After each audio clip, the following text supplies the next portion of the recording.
At 556 pounds, Ray Danner stepped onto the clinic scale believing he had finally done enough to keep his surgery alive. But the surgeon didn't study the number first. He studied the chart, the breathing notes, the swelling, the failed transfers. Because the real danger wasn't just how heavy Ray still was, it was how little safety margin his body had left.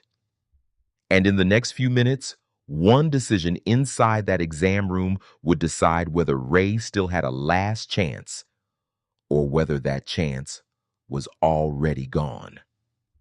Chapter 1. By the time Ray Danner pushed himself up from the waiting room chair, he was already breathing too hard. The chair legs had groaned under him when he sat down. Now the effort of standing made his face tighten. Eli was beside him at once, one hand hovering near Ray's elbow, careful not to crowd him, careful not to embarrass him. The bariatric clinic was quiet in the way medical places often were when everyone inside already knew something serious was at stake. A nurse at the scale room door called his name. Ray nodded like this was routine, like he still had enough left to get through the short walk without it costing him. But the few yards from the chair to the reinforced scale told a different story. His steps were small, measured. His weight shifted unevenly. Halfway there, he stopped to pull air in jaw, set eyes down. Nobody rushed him. Nobody pretended not to notice either. The nurse waited by the rail. Eli stayed close behind, and Ray kept moving because turning back would have meant more than sitting down again. It would have meant he already knew. The scale platform was wide brushed steel with side rails worn smooth by nervous hands. Ray stepped up carefully, gripping both rails. For a moment, the room held still around him. The nurse checked the readout first. Then Dr. Warren Pike, who had come in without ceremony, looked at it himself. 556 pounds. Ray's chest was still rising too fast, but something inside him loosened anyway. Not relief. Not exactly. More like the thin, risky hope he had been carrying into this room all morning. He had been heavier than this. He had come down. He had done enough or close enough to keep the door open. That was what he had told himself all the way from Wichita Falls. Dr. Pike did not nod, did not say good work, did not give Ray even 1 second to settle into that hope. He looked from the number to Ray's face, then to the chart in his hand. When he spoke, his voice was level and plain. At 556 pounds, I'm canceling the surgery. The words did not sound angry. That made them worse. Ray blinked once as if he had heard them wrong. Eli straightened beside him. The nurse lowered her eyes and took 1 step back, giving the room back to the doctor. Ray's hands tightened on the rails. All the strain of getting onto the scale seemed to return at once. Only now it had nowhere to go. Canceling, he said, and even that one word came out rough, dragged through the last of his breath. Dr. Pike did not soften. This isn't about being close, he said. It's about whether your body is still in a safe place for me to operate. Ray stared at him. The number was still there. 556. A number he had walked in believing might save him. A number he had treated like proof that the worst had not won. But nobody in that room was looking at it the way he was. Not Eli, not the nurse, not the surgeon. In the exam room beyond the scale, the paper on the table waited crisp and untouched. A clipboard sat face down on the counter. A blood pressure cuff hung from the wall, like one more thing meant to measure what a body could no longer hide. Ray felt the floor under him solid and unforgiving. Just minutes earlier, he had come in thinking the surgery was still his to lose slowly, carefully by inches. Now it was gone in a sentence, and the worst part was not the humiliation, not the silence, not even the shock on Eli's face. It was the sudden sickening sense that this was not a scheduling change, not a warning, not a scare tactic. This sounded like a door closing because the body standing on that scale might not stay safe long enough to reach the other side of it. Ray swallowed, still gripping the rails, still trying to understand how a man could come in, believing he was close to being saved, and leave wondering what was left if the surgery was no longer there. The decision landed like an ending, but something in Dr. Pike's face and something still hidden in that chart said this moment had started earlier, somewhere before the scale, before the drive-in, before this breathless walk from the waiting room. And Ray had not seen it coming. Chapter 2, 30 days. Before that weigh-in, and Ray still believed time was working with him, not against him. He believed it when he slept upright in the recliner by the living room wall, a blanket across his lap. The television dark, his breathing rough but familiar. He believed it when dawn came through the blinds in thin white bars and found him already awake, ankles swollen, shirt damp at the collar, one hand braced on the armrest before he even tried to stand. The duplex had become a route more than a home.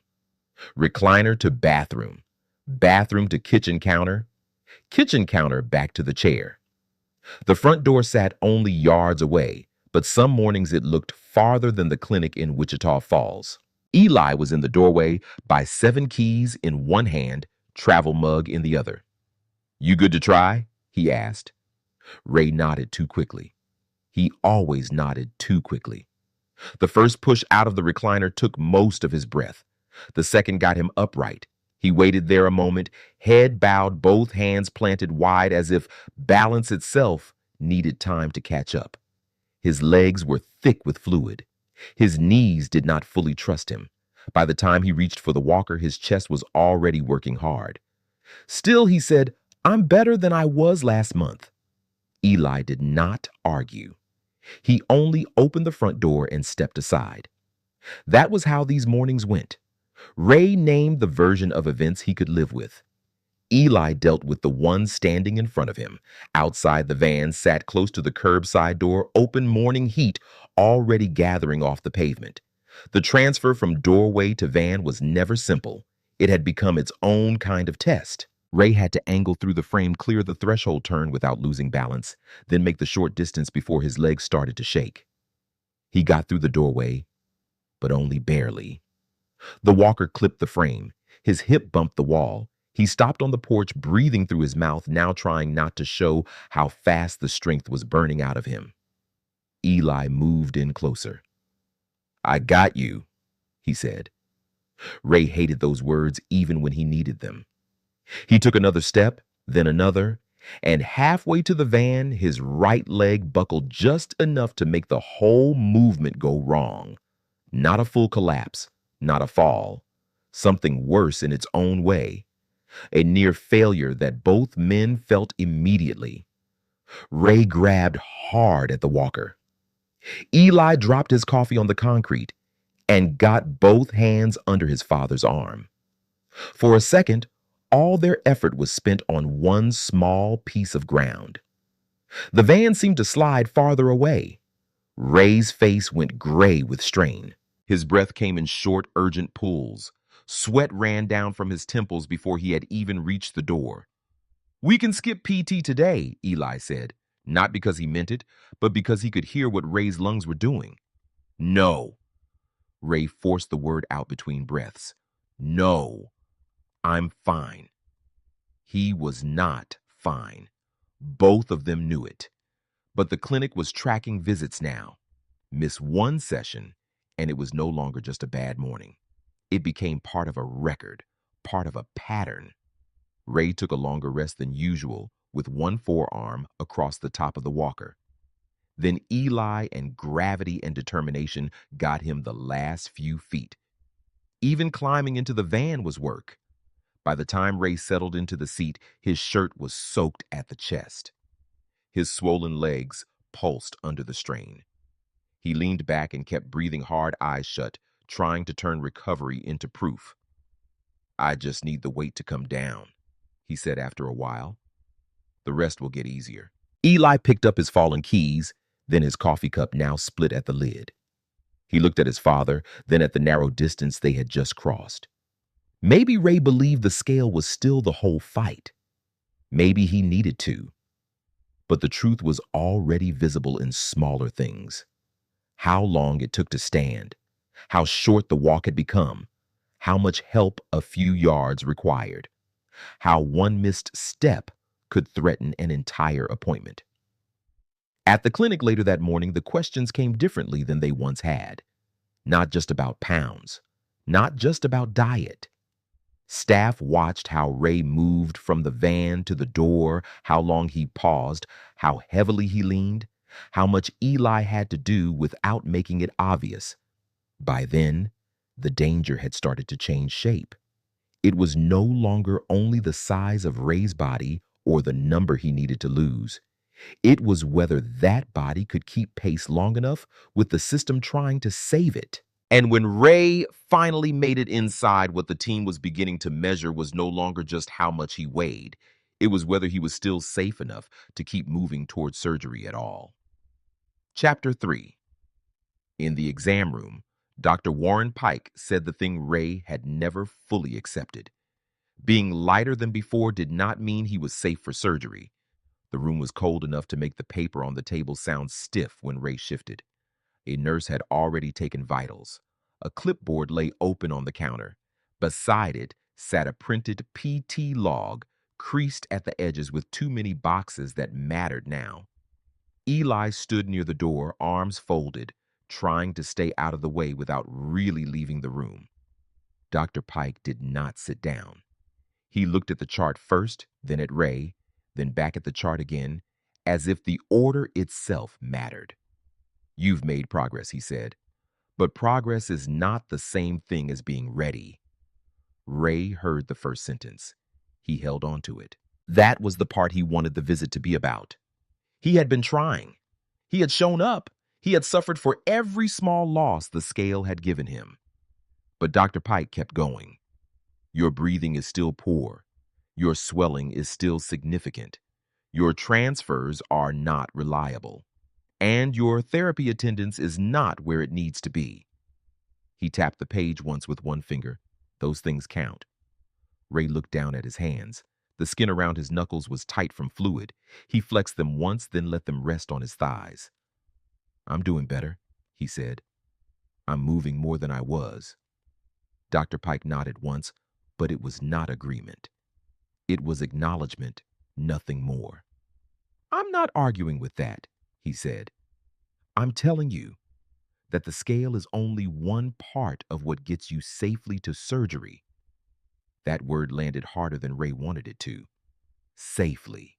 Not approved, not scheduled, not earned. Safely. Dr. Pike turned the chart so Ray could see more of it. Weight numbers, attendance notes, transfer observations, short lines of medical language that looked dry on paper and severe everywhere else. If you cannot tolerate the process, if you cannot move enough, if your body keeps losing ground, then I don't just have a weight problem. I have a surgical risk problem. Eli's eyes went to the PT sheet. There was no accusation in his face. Only the tired look of someone hearing that what felt difficult at home counted somewhere official. Ray felt his jaw tighten. He had come in expecting direction. He had not expected to be told that all the effort might still be read as not enough. "I'm trying," he said. Dr. Pike's expression did not harden. It did not soften either. "I know you are," he said. "That's why I'm being direct with you now, instead of waiting until you have no chance." The room went still.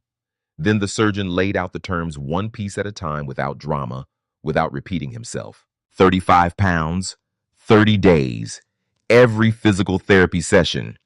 Meet your transfer benchmark. If not, the surgery would be canceled. Ray stared at him. The numbers were clean. The kind you could remember all the way home. The kind that followed a man into bed at night and met him again in the morning. He looked at Eli, then back at the doctor. 35, In 30 days. Yes, that's a lot. It is, Dr. Pike said. So is the risk of taking you to surgery before you're ready. Ray leaned back as far as the chair allowed. He felt exposed in a way that had nothing to do with size. It was not just that the target was hard, it was that the decision had already been pulled out of the category of encouragement and placed somewhere colder. Measured, conditional, medical. Dr. Pike closed the chart. 30 days, 35 pounds, every session. Or I cancel the surgery. No one spoke for a moment. The air vent hummed. A cart rattled somewhere in the hall. Eli shifted his weight once, then held still again. Ray nodded because nodding was easier than arguing, easier than admitting how brutal the math sounded when spoken aloud.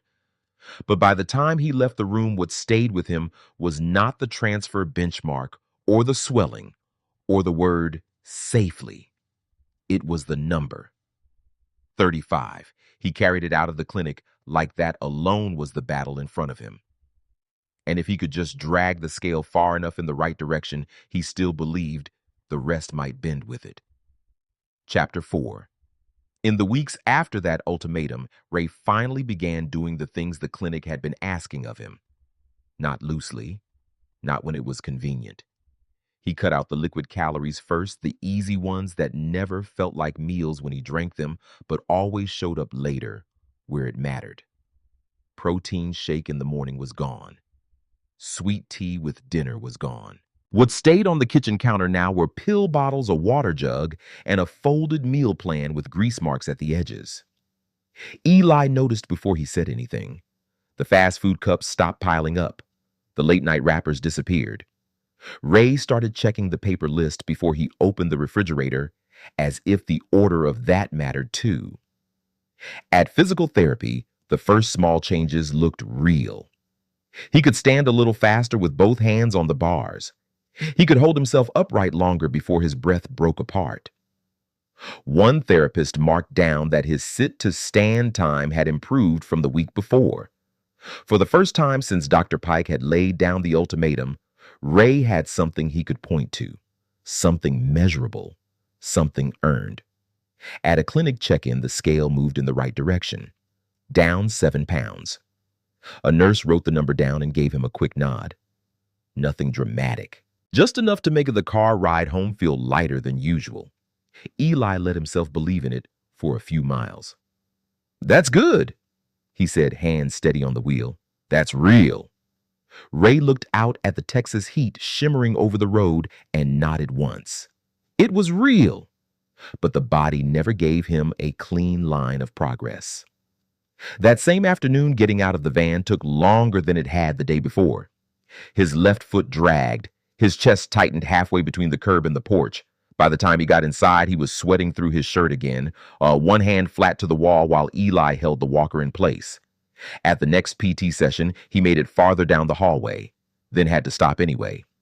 The therapist waited beside him, clipboard tucked to her side, watching how long it took for his breathing to come back down. "Better distance," she said. "But recovery's still slow." That was how the days went now. A little progress, then a reminder. A little progress, then the body collecting its share. At home, the swelling in his legs did not retreat the way he wanted. The skin around his calves still looked stretched and shiny. Some mornings, his shoes fit tighter, not looser, and he would sit on the edge of the recliner, staring at them as if numbers should have changed that too. The countdown kept moving whether the body cooperated or not. A note from the clinic was clipped to his chart at the next weigh-in. 14 days left before the return visit. Another few pounds were gone, not enough to relax, enough to tempt him. Ray began doing the math in the hopeful way people do when they are tired and need the future to lean just a little in their direction. If the scale moved again next week, and if the week after that held, and if Dr. Pike counted the effort instead of only the outcome, maybe being close would be enough.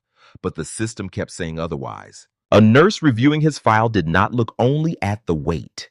She checked the PT record, the transfer notes, the blood pressure log, the line where swelling was mentioned again. Then she said almost gently, "On return visit day." Dr. Pike's going to look at more than the scale. Ray held still after that. The new number was better. The paper proved it. Anyone could see he was trying harder now than he had before. But the chart was building a second story beside the first. One about breath, one about endurance, one about how safely his body moved through the things surgery would require. On the drive home, Eli spoke less than usual. Not because hope was gone, because hope had finally become expensive.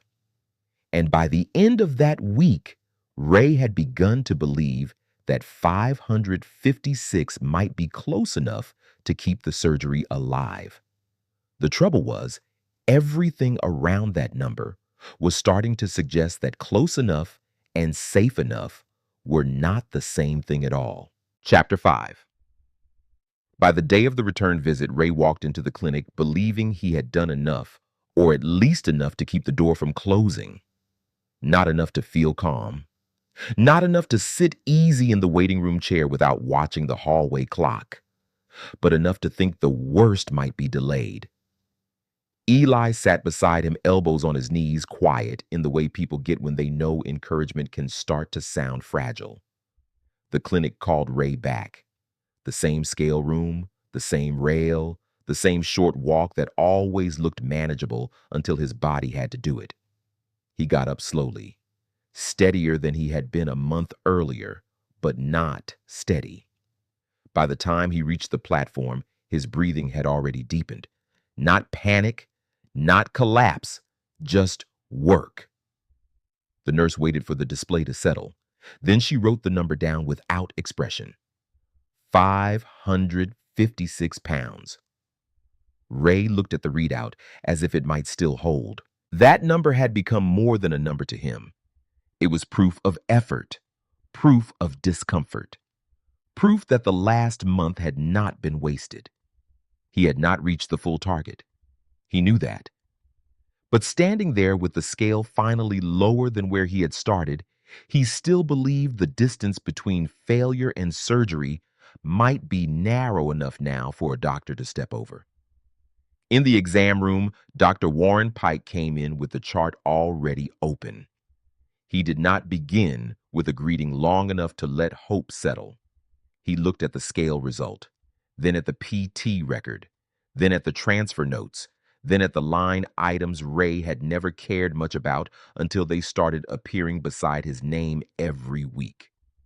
Attendance, recovery time, swelling, breathing tolerance, functional transfer stability. The paper made it look orderly. Ray's body had not been orderly for a long time. "You lost weight," Dr. Pike said. Ray waited for the rest. "It was not enough," the surgeon continued. "And that's only one part of what I'm looking at." Ray sat forward a little. Across from him, Eli kept his eyes on the chart as if the answer might be there before the words arrived. Dr. Pike turned a page. "Your rate of loss did not meet the target. Your PT attendance improved, but not enough to offset what I'm seeing elsewhere. Your transfers are still inconsistent. Your breathing is still a concern. And the swelling in your legs is telling me your body is still under more strain than it can afford." For a second, Ray heard the sentences without letting them connect. He had spent 30 days counting pounds, watching meals, dragging himself through therapy, getting in and out of the van with every bit of energy he could gather. He had thought the question would be simple at the end. Did the number come down or not? Dr. Pike was telling him the question had never been simple. "I'm closer," Ray said. It was not an argument, more like a final appeal to the logic he had been living by. "I know you are," Dr. Pike said. Then he laid the pen down and looked directly at him. "But close is not the standard.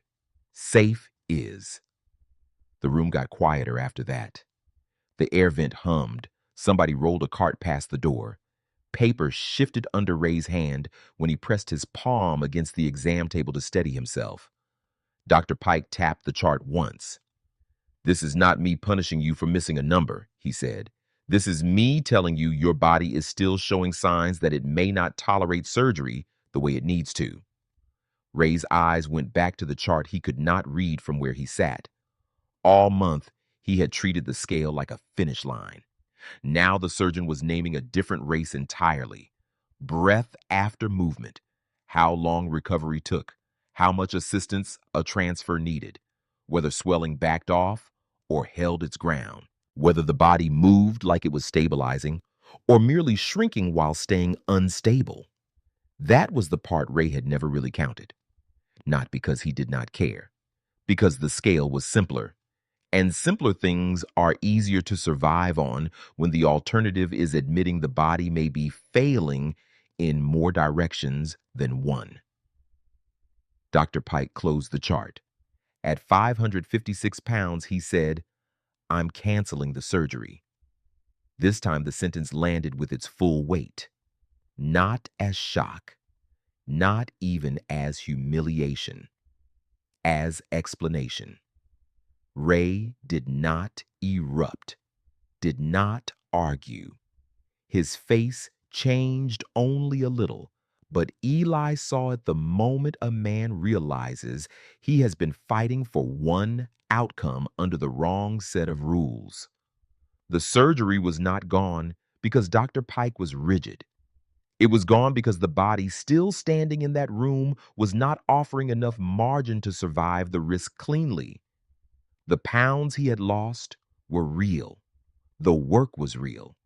So was the danger. And that was the twist the clinic had been building toward the entire month, whether Ray had seen it or not. He had not failed only because he was still too heavy. He had failed because the signs around that weight still said unstable. When the visit ended, the chart stayed on the counter. The scale number stayed in his head. 556. A number that would have sounded like progress anywhere else. But in this room on this day, it had become the number that still could not carry him through the door he needed. As Eli helped him up, Ray moved more slowly than before, not because he understood everything, but because the shape of the danger had changed. If getting down to 556 was not enough to keep surgery alive, then whatever chance remained would have to come from somewhere smaller, harder, and much less forgiving than the hope he had brought in with him. Chapter 6. After canceling the surgery, Dr. Pike did not offer Ray the kind of comfort that could be mistaken for rescue. He left him with something narrower than comfort. A 14-day re-review window. Only that. They were already in the hallway outside the exam room when he explained it. The chart was still in his hand. The decision had not changed. "If you can show functional improvement," he said, "and if your body doesn't decline further, I'll review the case again. Not reschedule, not approve, review." Ray stood with both hands locked on the walker grips, breathing slower now, but not easy. The last hour had stripped something false away from him. For weeks, he had treated the number like the whole argument. Get close enough. Get lighter. Keep the date alive.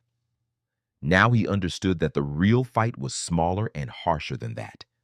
Could he move well enough? Recover fast enough? Hold the line before his body gave up more ground than the clinic could accept? Doctor Pike did not pad the terms. No guarantees, he said. But not a closed door. Not yet. That was the closest thing to relief Ray was going to get. Eli stood beside him, quiet as ever, one hand near Ray's back without touching him.